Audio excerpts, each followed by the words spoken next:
Oi cinéfilos, meu nome é Carolina e bem-vindos a mais um vídeo do Assista um Filme. No vídeo de hoje eu resolvi trazer, de certa forma, clássicos do mês, já que fazia muito tempo que eu não trazia, e também em homenagem aos relançamentos que a gente teve aí nessa última semana dos filmes do Batman.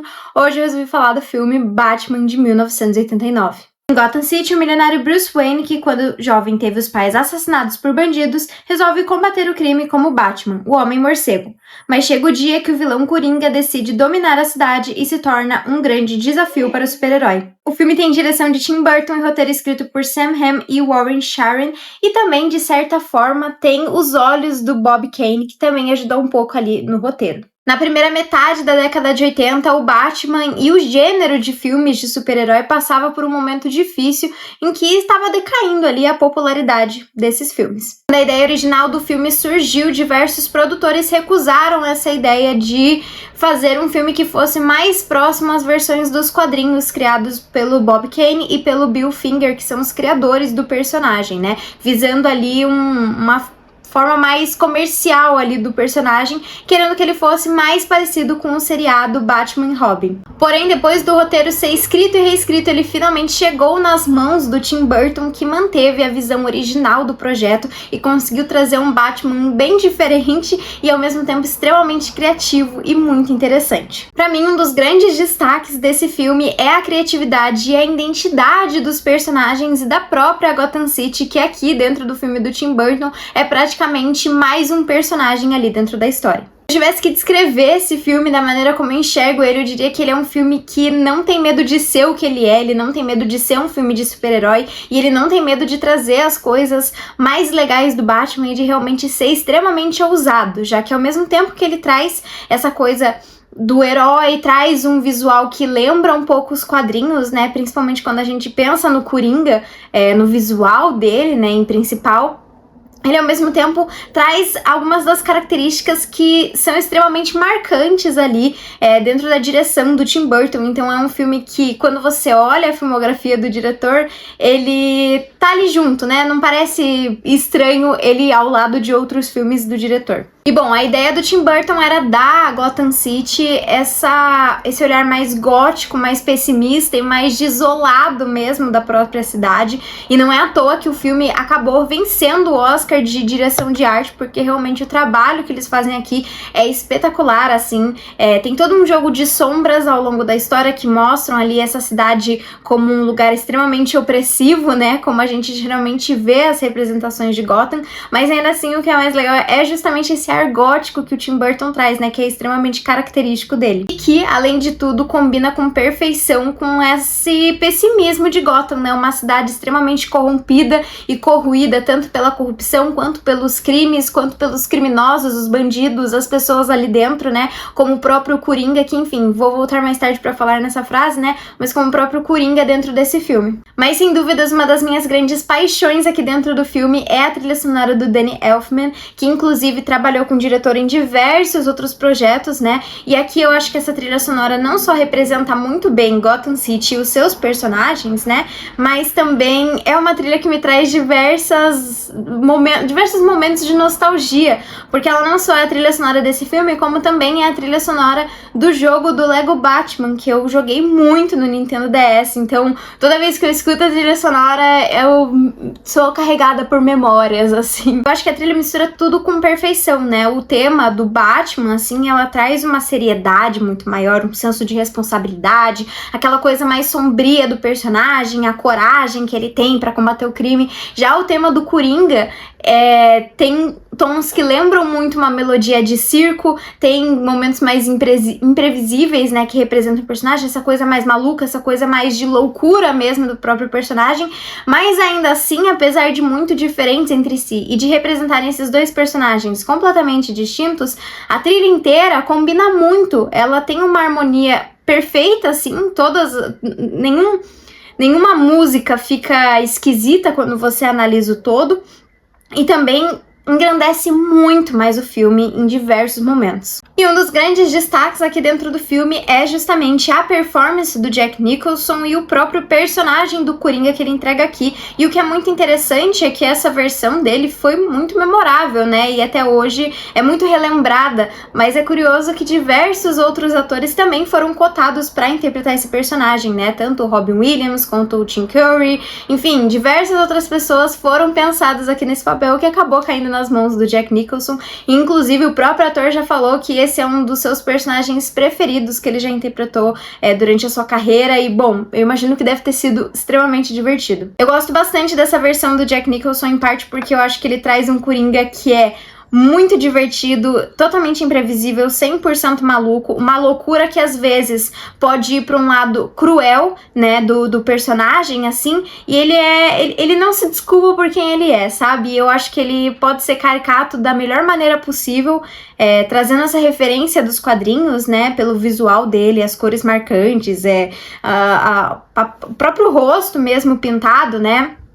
Então eu acho muito legal que tem essa referência mesmo. Acho que o personagem ganha muito também porque ele não é apresentado dentro da história como Coringa.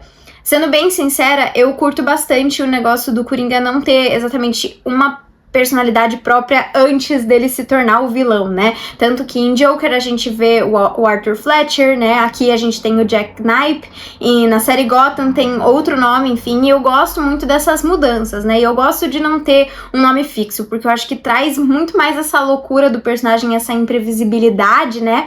Mas aqui, essa questão de ter uma identidade antes, né, de ser uma pessoa antes de se tornar o vilão Coringa, eu acho que foi muito bem explorada, porque ele não só era um personagem que já era um criminoso, né, o Jack Knipe, mas ele também era um personagem que tinha uma visão muito pessimista de Gotham, né, como eu comentei mais cedo, que o próprio visual dizia isso e as pessoas que habitam em Gotham também sentiam isso.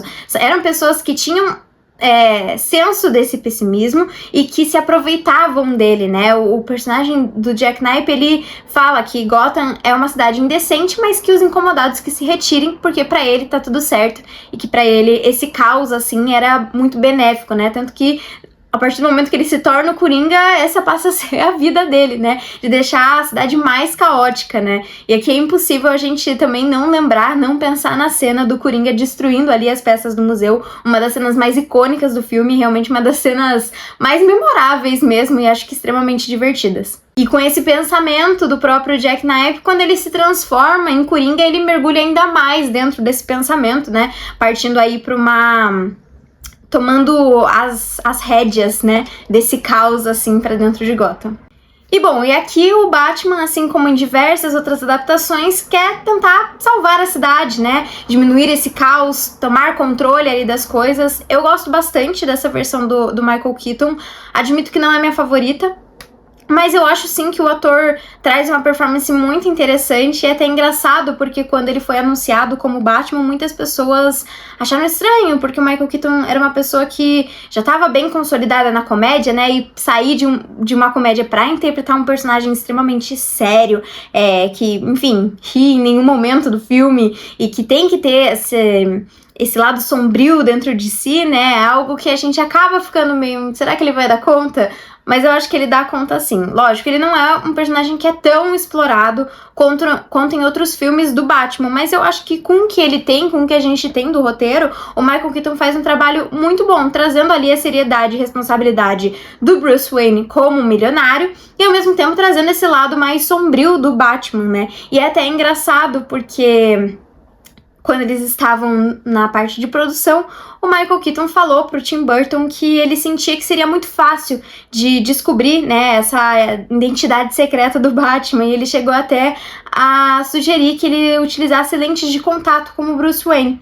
Mas então o Michael Keaton acabou criando uma coisa que acabou virando até mesmo uma marca registrada do personagem, e que vários outros atores que representaram o Batman em seguida acabaram fazendo também, que é justamente ter uma voz mais grave ali pra quando ele estiver nas roupas, né, quando ele estiver sendo o Batman, assim, que acabou virando uma coisa super marcante do personagem. O Adam West, que fez a série de TV do Batman, queria muito interpretar o Batman aqui novamente, né, dessa vez dirigido pelo Tim Burton, porém a decisão do Michael Keaton no personagem já tinha sido aprovada tanto pelo Tim Burton, né, que já tinha trabalhado com Michael Keaton em Beetlejuice, né, no ano anterior, mas também já tinha sido aprovado pelo próprio Bob Kane, o criador do personagem, né, então realmente não tinha quem tirasse o Michael Keaton desse papel. O filme tinha um orçamento de 35 milhões de dólares e acabou sendo um grande sucesso de bilheteria, faturando um total de 400 milhões de dólares no mundo todo. Sem dúvidas, Batman é um filme que é marcante não só para a carreira do Tim Burton, que acho que é um filme